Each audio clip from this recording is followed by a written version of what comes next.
Olá, boa tarde. Boa tarde em Portugal. Bom dia para os que nos acompanham no Brasil. O meu nome, como a minha colega Rocio referiu, sou Arturo Rodrigues, desempenho as funções de Regional Sales Manager para Portugal e a parte noreste de Espanha para o setor académico e governamental. O webinar de hoje, como a Rocio já referiu, tem por título O Valor dos Dados no Futuro, Perpetua by Archivum.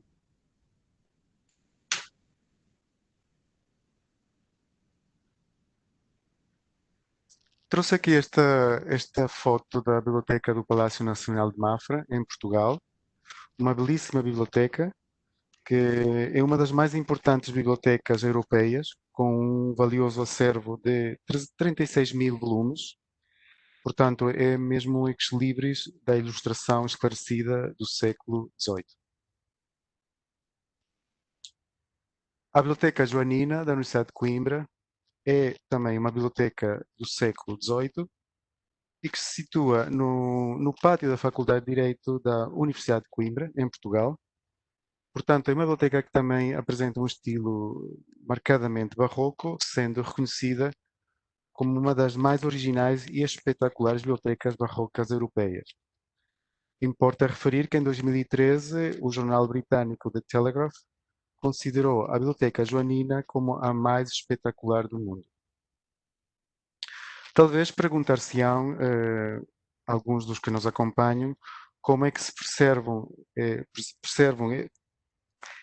as coleções, os manuscritos destas instituições e talvez alguns de vós saberá, outros não, que são a comunidade de morcegos que existem tanto na Biblioteca da Joanina como na Biblioteca do Palácio Nacional de Mafra, que preservam estes manuscritos. Portanto, manuscritos que têm centenas de anos, alguns deles, e são os morcegos, de facto, os aliados dos bibliotecários na preservação destes conteúdos.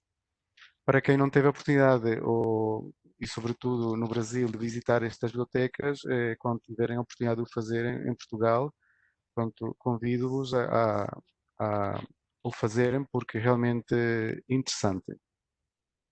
E quando falamos da preservação, eh, e no contexto digital de hoje em dia, os bibliotecários podem contar com outros aliados que no contexto digital já existem. E aqui gostaria de iniciar esta parte da apresentação referindo os princípios FAIR dos dados.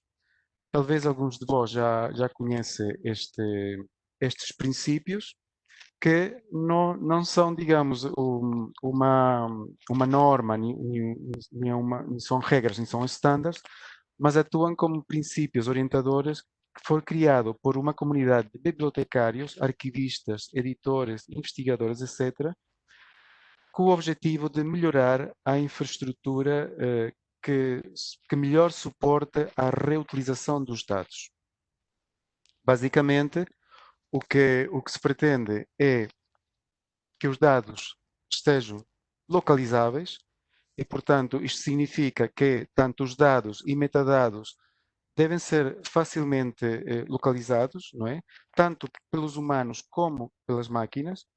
Isto inclui que cada conteúdo deve estar ou deve contar com um identificador único e perfeitamente descrito com os metadados mais completos e indexados corretamente.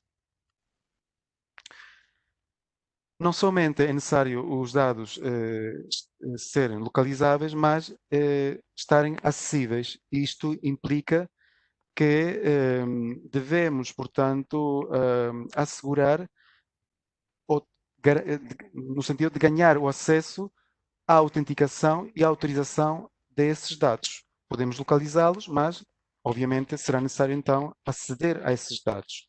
E, como referi, importa contar e ganhar os mecanismos de autenticação e autorização que permitam aceder a esses dados quando é necessário. O outro pilar que é importante nestes princípios FAIR dos dados é que os dados devem ser interoperáveis, ou seja, devem utilizar uma linguagem formal, acessível, partilhada e largamente aplicável para a representação do conhecimento. E por último, e não menos importante, os dados devem ser reutilizáveis, ou seja, devem assegurar que aqueles que precisem aceder os dados ao longo do tempo o devem fazer de uma forma fácil e eficiente, independentemente do formato em que estes dados são armazenados e independentemente do seu tamanho.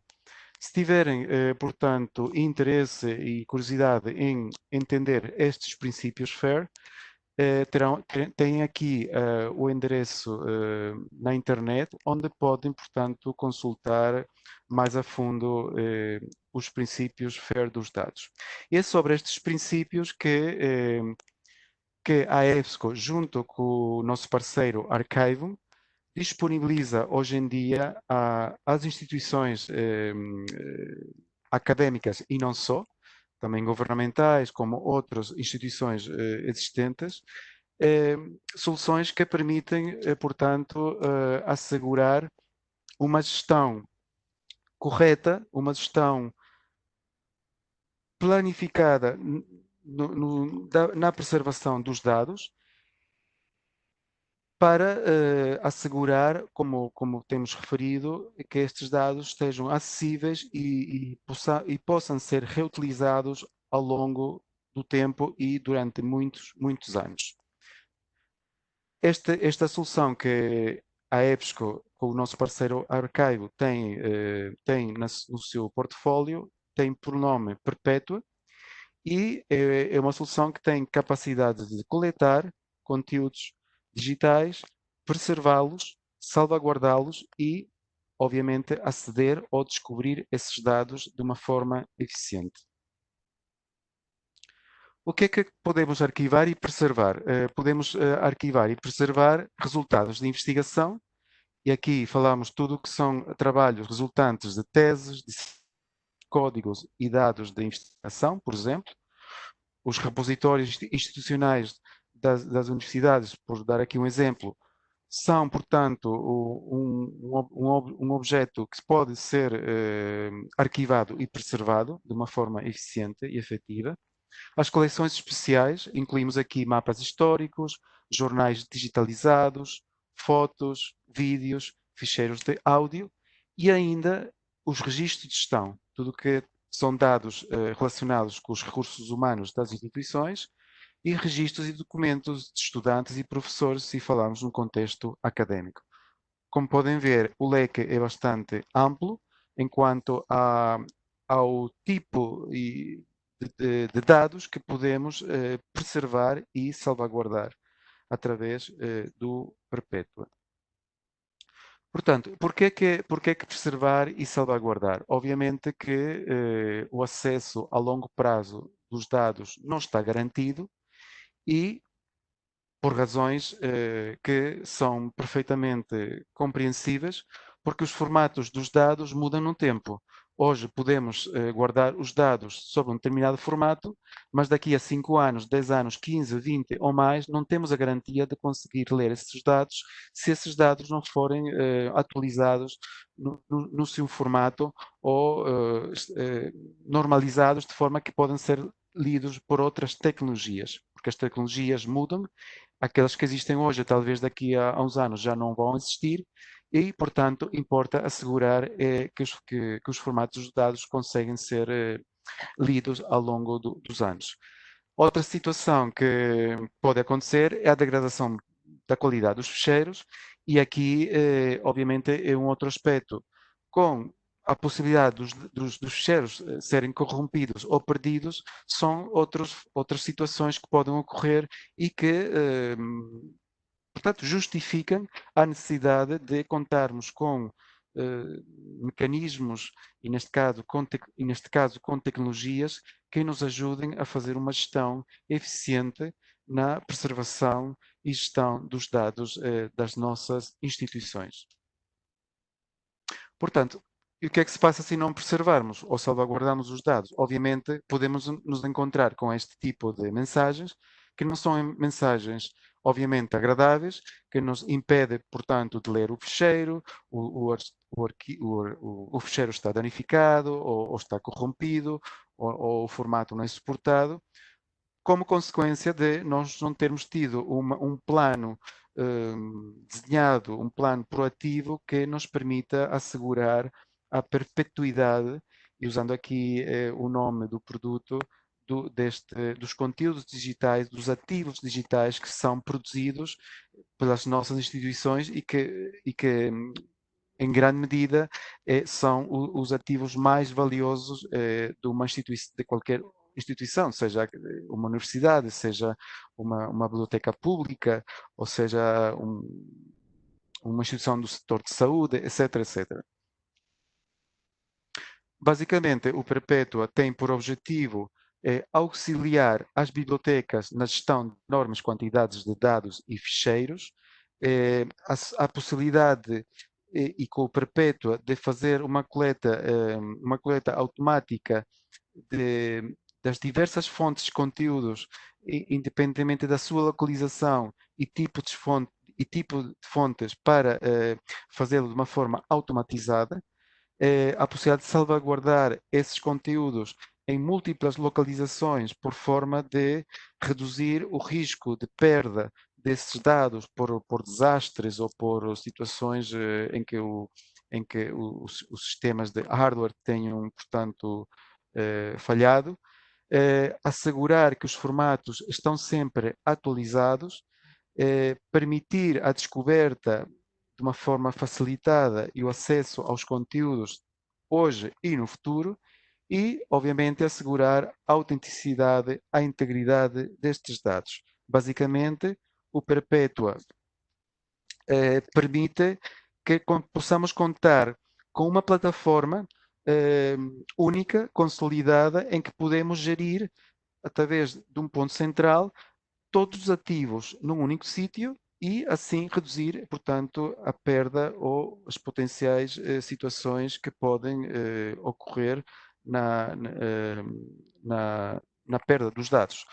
Portanto, o Perpétua é uma solução modular que a instituição pode escolher aqueles módulos que mais se vão ao encontro às suas necessidades e, neste sentido, a capacidade de salvaguardar os dados vai permitir que possamos criar e armazenar várias cópias do mesmo conteúdo, por forma de, como referimos há pouco, evitar situações de desastre que podem acontecer numa determinada localização geográfica e, obviamente, tendo várias cópias, poderemos obviamente, assegurar possibilidade de recuperar esses conteúdos noutras localizações.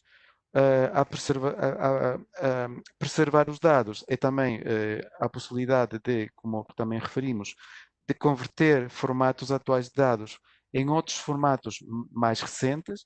Basicamente, isto passa por normalizar os formatos de forma que esses ficheiros que lemos hoje possam ser lidos daqui a 5, 10, 15 anos. Este processo é feito de uma forma, ou poderá ser feito de uma forma automatizada, para, como já referimos, garantir a usabilidade dos dados e estarem disponíveis em qualquer momento, hoje e no futuro. Sobre o acesso, pronto, a própria solução tem uma capacidade de pesquisa e a navegação sobre a plataforma para encontrar os conteúdos, contudo, existe ainda a possibilidade de adequarmos esta plataforma dentro de um serviço de descoberta, como poderá ser, por exemplo, o EBSCO Discovery Service. Para os assinantes deste serviço de descoberta da EBSCO, poderão integrar o Perpétua no sistema EDS e encontrar os conteúdos, descobrir os conteúdos e depois, se quiserem fazer a exploração desses conteúdos, poderão fazê-lo na plataforma do Perpétua. Importa dizer que o Perpétua E aqui mostrando um exemplo de uma interface do Perpétua da Universidade de Westminster, o utilizador terá a possibilidade de observar os ativos digitais de uma forma bastante interativa, localizar esses conteúdos e, obviamente, consultá-los e trabalhar com eles. O Perpétua, como, como solução, e como já referimos, é uma solução integrada e modular. Portanto, eh, a instituição ou a biblioteca só escolhe aqueles módulos que precisa e de acordo com os orçamentos. Não é necessário, eh, portanto, subscreverem todos os módulos, poderão fazê-lo de uma forma modular e faseada consoante as necessidades. E a integração é, é outro aspecto importante porque o Perpétua se integra com outras ferramentas ou infraestruturas que possam existir dentro do ecossistema de uma instituição, seja uma universidade ou uma instituição, uma biblioteca pública, ou etc, etc. O Perpétua, portanto, pode ser implementado em várias modalidades, pode ser ou seja, os dados podem ser arquivados e, e armazenados localmente, o que se conhece como uma solução on-premise, ou pode estar completamente na cloud. E, inclusivamente, poderá ser configurado numa solução híbrida, ou seja, que possa existir aqui tanto uma componente localizada, on-premise, ou na nuvem. Para resumir, estes, digamos, são os quatro módulos principais da preservação, que já falamos, que tem por propósito converter os dados para formatos que possam ser lidos hoje e amanhã. A capacidade de salvaguardar, no sentido de criarmos cópias de- dos- desses conteúdos digitais em diferentes geografias, em diferentes localizações, com, inclusivamente, poder encriptar esses dados e, inclusivamente, com possibilidade de auditar alterações que possam ter ocorrido no manuseamento desses dados. Podemos ainda, com o Perpétua, aplicar ou manter políticas de retenção para estarmos compliant segundo as regras que, dependendo do setor do mercado, somos obrigados a cumprir, ou, do ponto de vista interno da nossa instituição, poderemos ter políticas de retenção que devemos, portanto, assegurar, e o Perpétuo tem também estas capacidades de podermos aplicar políticas de retenção, partilhar ficheiros ou fazer a purga desses registros quando se justificar. E, como também já referimos, a capacidade da descoberta integrando com outras soluções, como, por exemplo, o EBSCO Discovery Service ou o Stax. Já aqui é uma outra possibilidade que hoje em dia já podemos, portanto, apresentar, que o Perpétua é já uma solução folio ready. Portanto, podemos integrar o Perpétua como mais uma app dentro do ecossistema da plataforma Serviços de Bibliotecas do Folio. Como sabem, o Folio é o sistema de plataforma Serviços de Biblioteca baseada num open source e que permite a gestão dos recursos bibliográficos e podemos, como já referimos, integrar o Perpétua como uma outra app dentro do ecossistema do Folio. Igualmente, podemos, e como já temos referido, utilizar ou integrar o Perpétua com o EBSCO Discovery Service, por forma de, através do EBSCO Discovery Service, fazemos a descoberta dos conteúdos, dependendo da nossa pesquisa, e depois podermos explorar e navegar na plataforma do Perpétua para a consulta dos objetos que nos interessa, portanto, consultar e observar. Pronto, eu da minha parte tenho feito faço esta introdução e passo agora a palavra ao meu colega Rui, que irá, portanto, fazer-vos uma apresentação e uma demo do Perpétua. Muito obrigado. Até já. Bom dia para quem está no Brasil, boa tarde para quem está em Portugal.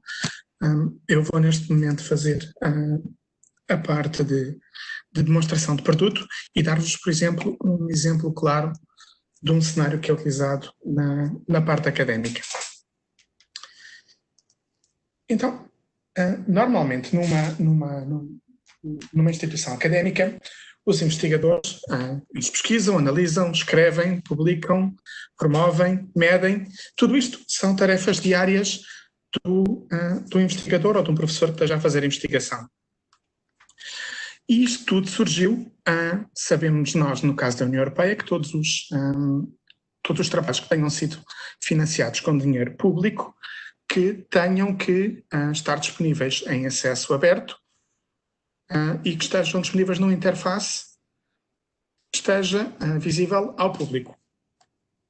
Basicamente, nós estamos a falar, por exemplo, de que nas instituições foram criadas plataformas de repositórios onde foi arquivado todo um tipo de dados, tipo de documentos, desde conferências, aos artigos, aos próprios dados que serviram de suporte à investigação. Tudo isto foi guardado. Ou foi guardado no site da instituição, ou em plataformas de acesso aberto. Foi colocado e foi respeitado a lei. O que é que acontece?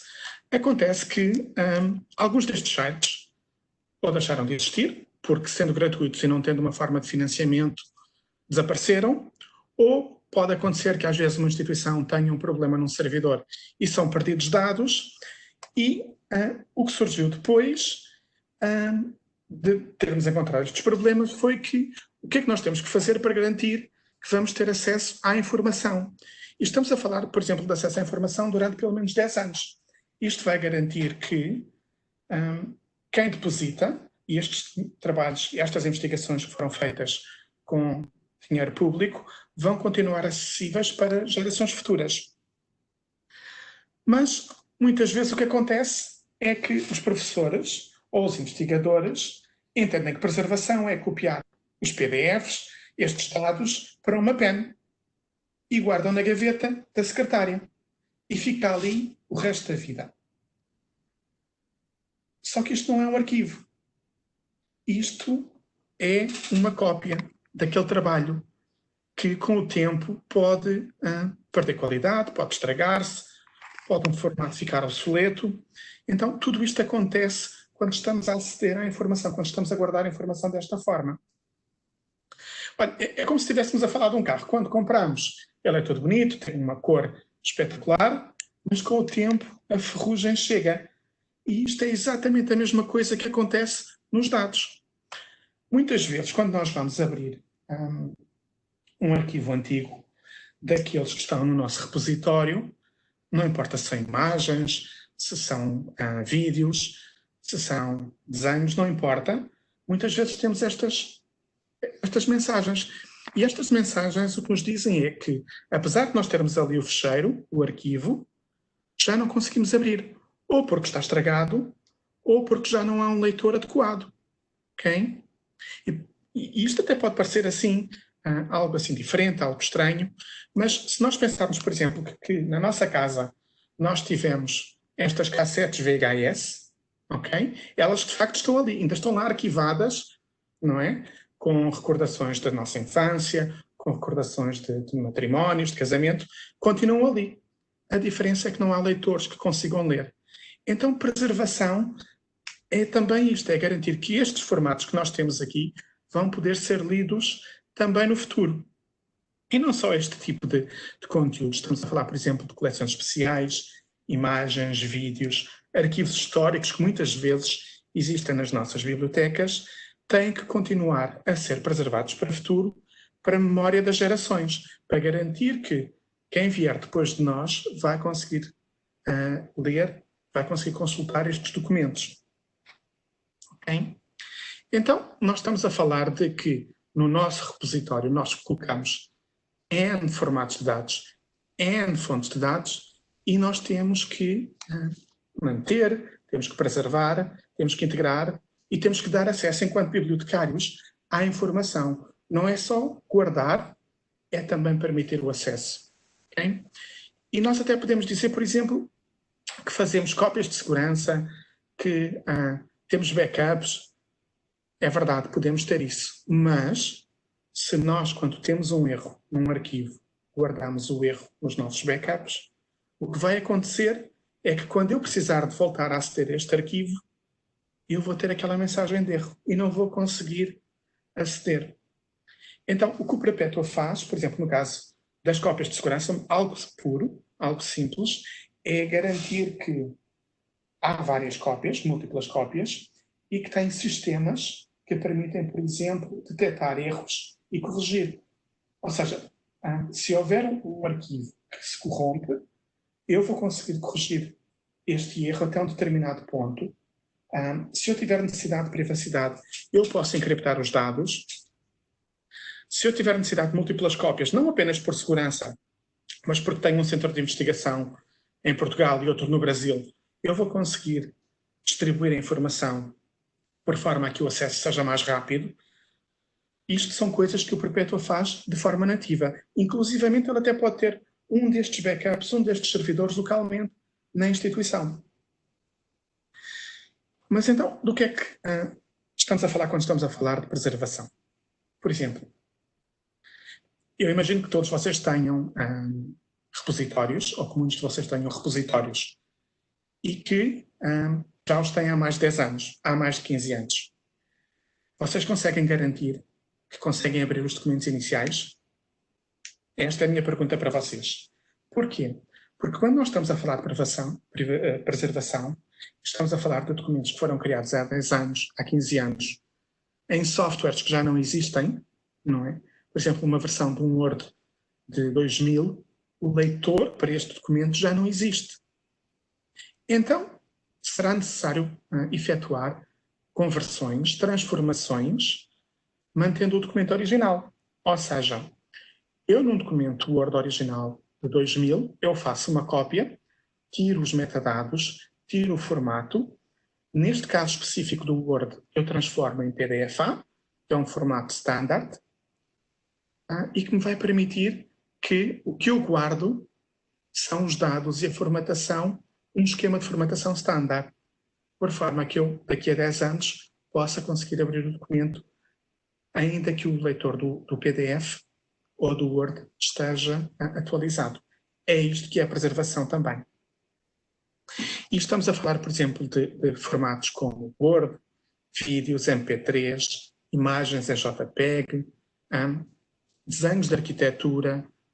Toda esta informação é algo que nós conseguimos preservar, transformar e garantir que pode ser acessível no futuro para as gerações vindouras. Então, como é que isto funciona em tempo real? Como é que funciona este produto?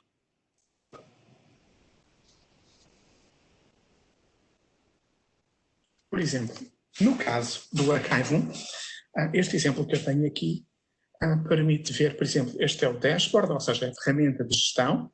Eu consigo ver como é que estão os meus dados. Consigo ver que, por exemplo, tenho... Só aumentar aqui um pouco. Consigo ver que tenho 2 cópias distribuídas, ok?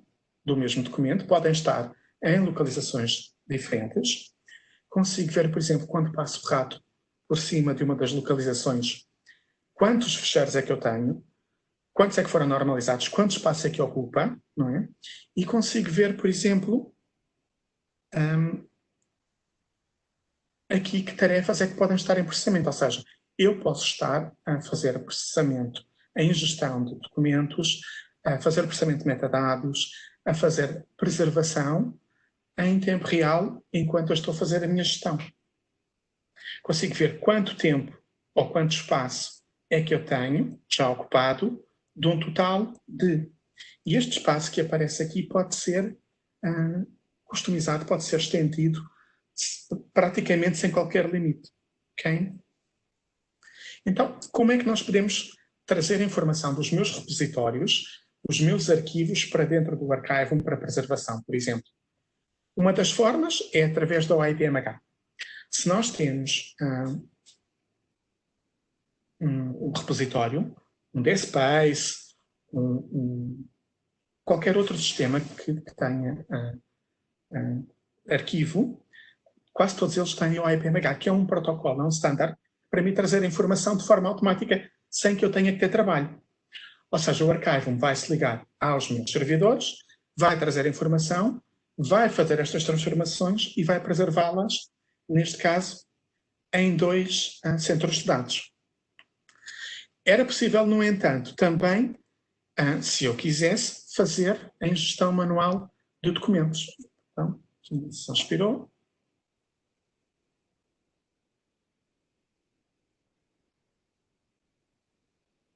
Eu poderia, por exemplo, arrastar um fecheiro para dentro do Archive e ter exatamente o mesmo processo de preservação, de transformação e de cópias de segurança que estão implementados.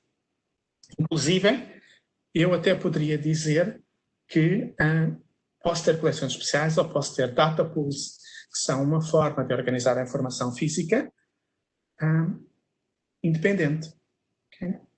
E com isto eu poderia simplificar o meu processo de implementação.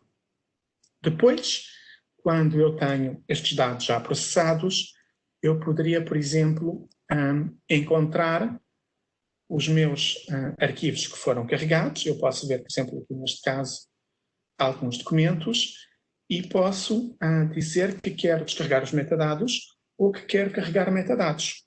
Ou seja, eu posso fazer o processo de arquivo de preservação em fases para que, quando hajam dependências, elas possam ser resolvidas. E nós podemos ver aqui, por exemplo, a possibilidade de editar metadados, em que eu posso dizer que posso editar em tempo real a minha informação. É ainda possível estes dados e esta edição de informação ser carregada através de um formulário que existe e que faz o preenchimento destes metadados de acordo com o que o professor tem. Ou seja, passa a haver um fluxo de aprovação em que o meu aluno ou o meu professor carregam os meus dados, o meu arquivo para preservar ao sistema e depois a biblioteca verifica a qualidade dos mesmos e aprova ou não os documentos. Okay? Isto significa que depois eu posso ter, para estes vários arquivos, podem todos fazer parte de um único registro, ou seja, eu posso ter uma coleção de fundos antigos em que eu digo que uma coleção das fotografias de Lisboa são compostas por 5 documentos, ok? E que eu quero, por exemplo, preservar, ou seja, eu até posso definir um período para o qual eu quero começar a preservar, porque nem todos os documentos podem ter a mesma importância e, por isso, nem todos ter a mesma política de arquivo ou de preservação. Okay? Posteriormente, nós podemos ter estes registros agrupados em coleções, ou seja, em sets. Desta forma, eu consigo definir a minha coleção de fotografias, a minha coleção de livros antigos, tudo de acordo às necessidades da biblioteca. É o software que se adapta às necessidades da biblioteca e não ao contrário. Okay? Depois, do ponto de vista de gestão, eu consigo perceber, por exemplo, que alterações é que foram efetuadas e quem é que fez, okay? Se foi carregado um arquivo, se foi iniciado um determinado formulário de gestão. Eu consigo ter controle do ponto de vista de biblioteca para saber quem é que faz o quê. Há uma auditoria constante. Posso, por exemplo, depois também ver coisas tão simples como Depois dos meus arquivos estarem processados, eu consigo ver onde é que eles se encontram. E isto pode ajudar a fazer uma melhor gestão de espaço no caso de existirem cópias distribuídas. Okay? Neste caso podem ver que há 2 cópias, quando é que foi feita o último check, na primeira localização e na segunda. Então isto dá-me uma ideia do estado de atualização dos pontos de acesso. Ok? E em termos de processamento de dados e de processamento de informação, esta pode ser uma boa forma de partida para a normalização e para a preservação da informação. Como é que eu depois vejo isto integrado nos diferentes sistemas? Eu posso ver, por exemplo, diretamente na interface nativa do produto, ou seja, eu posso ter aqui, por exemplo, um carrossel em que eu tenho aqui uma coleção antiga de imagens, okay? De imagens de alta resolução. Eu vou clicar aqui uma delas. Okay? Neste momento eu consigo ver, por exemplo, aqui uma imagem reduzida deste documento. Consigo ver depois aqui à direita diferentes operações, imprimir, exportar estes metadados em diferentes formatos. Pode ser WinCore, pode ser em AD. Consigo ver à esquerda, por exemplo, se existirem estruturas hierárquicas. Eu consigo ver a coleção, a série, subsérie, e depois quantos elementos é que existem dentro de cada uma delas. Okay? E tenho aqui os metadados que foram classificados para este documento. Se eu quiser ver a imagem do documento em alta resolução, ou for um PDF, por exemplo, que tenha direitos de acesso, quando eu clico para ver a imagem, uma das coisas que é mostrada é a política de acesso. Ou seja, se existirem, por exemplo, políticas de acesso que só podem ser realizadas dentro da instituição ou que possam ter um embargo, elas podem ser aplicadas neste momento. Okay?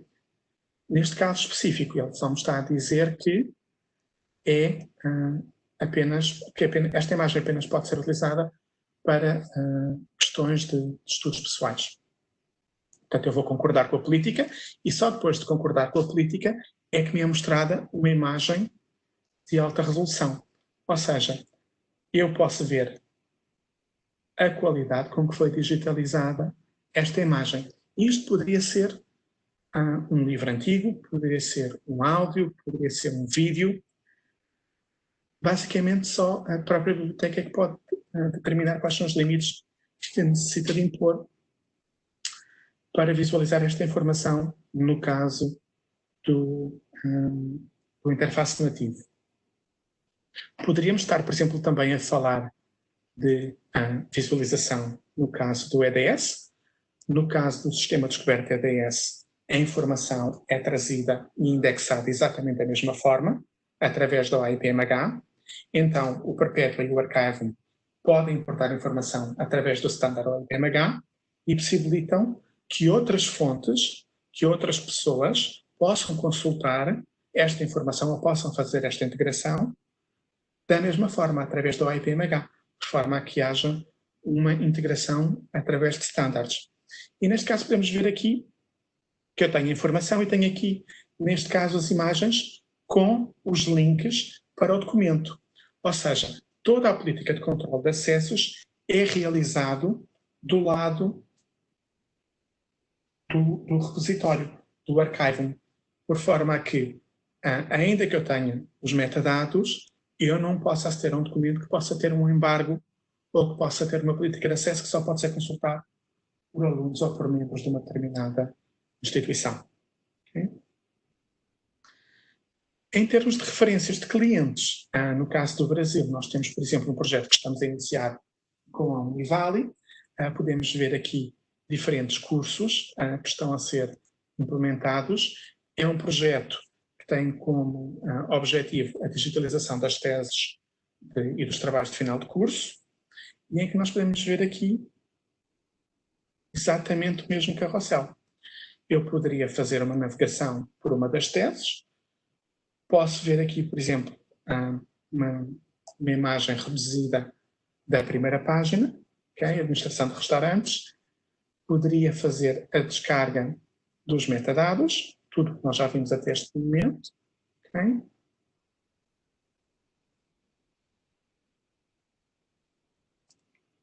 Então, estaria tudo aqui para poder consultar. Poderia também, por exemplo, utilizar o sistema de pesquisa. Restaurante.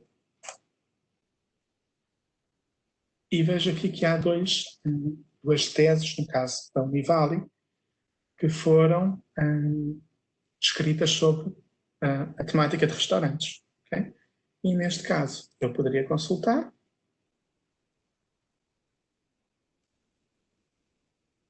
O PDF da tese.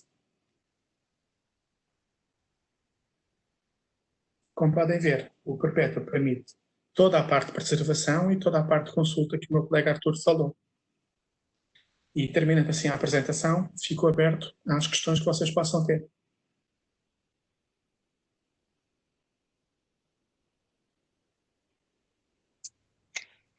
Obrigado, Rui. Obrigada, Rui. Eu tenho algumas perguntas que mandaram pelo chat. Um segundo.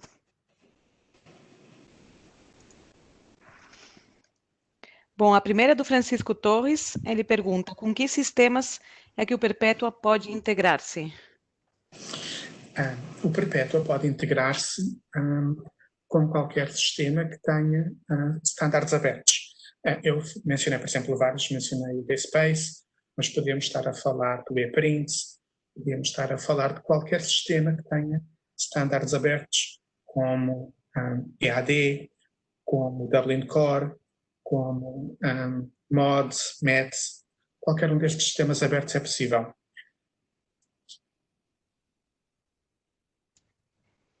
Vou passar para a segunda pergunta, da Cibele Costa. Ela pergunta: há limite de espaço nos dados recolhidos? Não há limite de dados no espaço recolhido. Basicamente, se uma instituição tiver, por exemplo, 1 terabyte de informação e estiver a crescer, é possível adicionar em qualquer momento do tempo mais espaço para acomodar as necessidades de crescimento da instituição. Não há virtualmente um limite de espaço que possa ser atribuído a um repositório. Obrigada, Rui. Mais uma pergunta, essa é do Martim Carvalho Melo. Tem um arquivo histórico. O Perpétua permite integrar as imagens e os vídeos antigos? Sim, o Perpétua permite trazer a informação deste arquivo histórico através do OIPMH. Suponho que, sendo um arquivo histórico, tenha uma estrutura EAD, ou seja, uma estrutura hierárquica, por forma a acomodar os diferentes tipos de objetos deste arquivo histórico. Então, a resposta é sim, é possível, sem qualquer problema. Mais uma pergunta, esta é do Henrique Lago. Se precisar de serviços de digitalização, estão incluídos no projeto? Quando é avaliada a implementação de um projeto de Perpétua, há toda uma componente de análise, tanto dos dados a integrar, como do tipo de coleções da organização. Nativamente, o Perpétua não tem, mas podemos aconselhar um parceiro por forma a ter uma solução-chave na mão para realizar toda esta parte de digitalização de arquivos históricos. Perfeito, Rui. Bom, por enquanto não temos mais perguntas. Rui, muito obrigada pela sua apresentação. Eu acho que ficou bem claro. Eu queria perguntar ao Arturo. Arturo, você quer continuar? Não, também tínhamos aqui uma pergunta do Luciano Pinheiro, que queria saber o que era o EBSCO Discovery Service, o EDS. Portanto, o EDS é o serviço de descoberta da EBSCO, é o acrónimo de EBSCO Discovery Service. Portanto, basicamente, permite ao utilizador, através de uma única caixa de pesquisa, fazer uma consulta forma transversal a toda a coleção bibliográfica de uma biblioteca. E aqui incluímos catálogos, repositórios, bases de dados. Ou seja, toda a coleção bibliográfica está indexada no índice do EDS e a partir daí o utilizador poderá fazer uma pesquisa de forma integrada. É como se fôssemos ao Google, temos uma única caixa de pesquisas e colocamos o nosso termo de pesquisa, não é? A filosofia é a mesma que o EBSCO Discovery Service, só que estamos a olhar só para a coleção bibliográfica da minha instituição, da minha universidade, da minha biblioteca pública, etc, etc. Isso é o que é o EBSCO Discovery Service. E como o Rui apresentou, o EBSCO Discovery Service pode ser, se estiver implementado numa instituição, ou se não estiver, e estará no futuro, poderá ser também utilizado para encontrar conteúdos que foram arquivados e preservados pelo Perpétua. Precisamente é possível conseguir esta integração. E depois, como também o Rui mostrou, uma vez que encontramos o objeto da nossa pesquisa, podemos então navegar na própria plataforma do Perpétua para explorar de uma forma mais intensiva o objeto da consulta.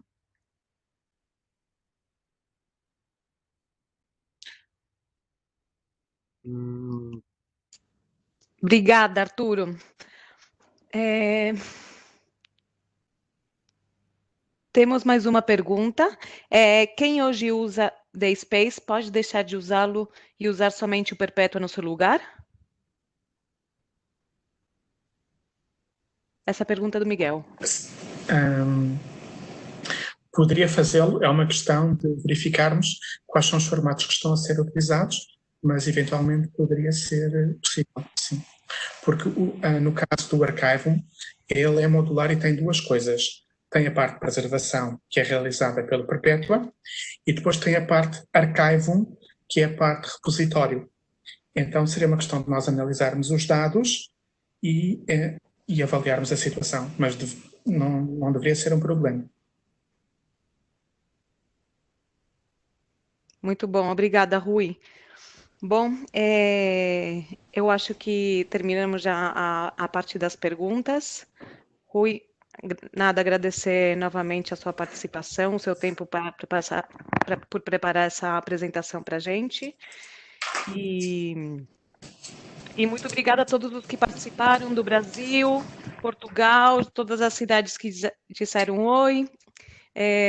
Bom, somente informar que mais ou menos a partir de setembro teremos uma segunda parte dos webinars, vamos fazer uns webinars conjuntos entre Brasil e Portugal, então, bom, fiquem atentos e logo chegarão notícias sobre esse tema. Muito obrigado. Obrigado. Obrigado a todos e boa tarde. E bom dia no Brasil. Tchau, boa tarde, bom dia.